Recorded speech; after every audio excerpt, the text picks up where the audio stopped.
Si vous êtes nouveau sur la chaîne, n'oubliez pas de vous abonner et d'activer la cloche de notification. On commence.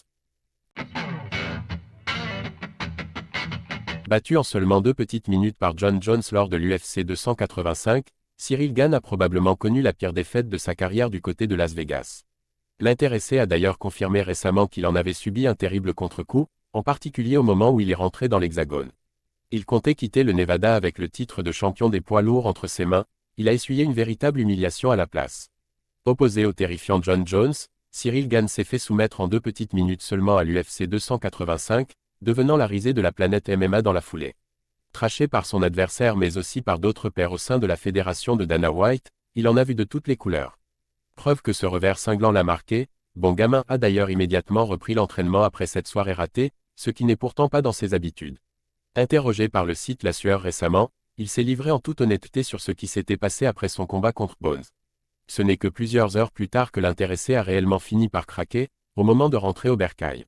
Ciryl Gane dévasté après sa défaite à l'UFC 285. Ciryl Gane, non, j'aime pas perdre. Donc forcément, moi ça m'a touché. Je me souviens, j'ai chialé même, tu vois. Ça, je l'ai pas montré, je l'ai pas dit, je me souviens, c'était le contre-coup même, c'était pas tout de suite, c'était plus tard, c'était quand j'ai mis les pieds en France. Mais bon, après je suis passé à autre chose très vite, tu vois. Le premier coup dur, c'est la défaite. Je reste assis, limite je refuse tu vois, je suis en mode non c'est pas possible, c'est un cauchemar. Lopez il vient tout de suite et il dit wow, lui-même il se dit que c'est une dinguerie ce qu'il vient de se passer. Donc il vient me voir et tout de suite il ne me laisse pas seul. On a parlé au moins 3 minutes, je suis resté assis je sais pas combien de temps. Tout de suite après je me suis dit, ok, tu sais quoi, on a loupé, tu peux pas changer le passé. Maintenant c'est très énervé contre moi, et après il y a beaucoup de réflexions, puis après il y a l'avion, puis après j'arrive en France et c'est là où je chiale. Ça m'a fait du bien de lâcher, tu vois, c'est comme tout humain, tu lâches un peu tous les trucs que tu gardes. Et puis direct à l'entraînement on change les habitudes, on fait les trucs qu'il y a à faire.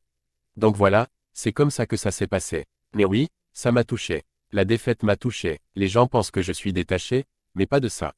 Je suis détaché des futilités. Alors que son adversaire va défendre sa ceinture face à Stipe Miocic en novembre prochain du côté de New York, Gane sera lui en action dès septembre puisqu'il fait partie de la carte de l'UFC Paris.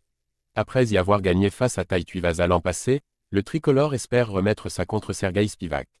L'occasion pour lui de vérifier ses progrès, notamment au sol où le Moldave est considéré comme un spécialiste. En tant que compétiteur, Ciryl Gane a évidemment eu du mal à digérer cette défaite face à Jon Jones alors qu'il espérait devenir le nouveau champion des poids lourds. Mais comme il l'a expliqué, Bon Gamin n'a pas perdu de temps pour adapter son entraînement en conséquence afin de revenir plus fort. Espérons ça paye.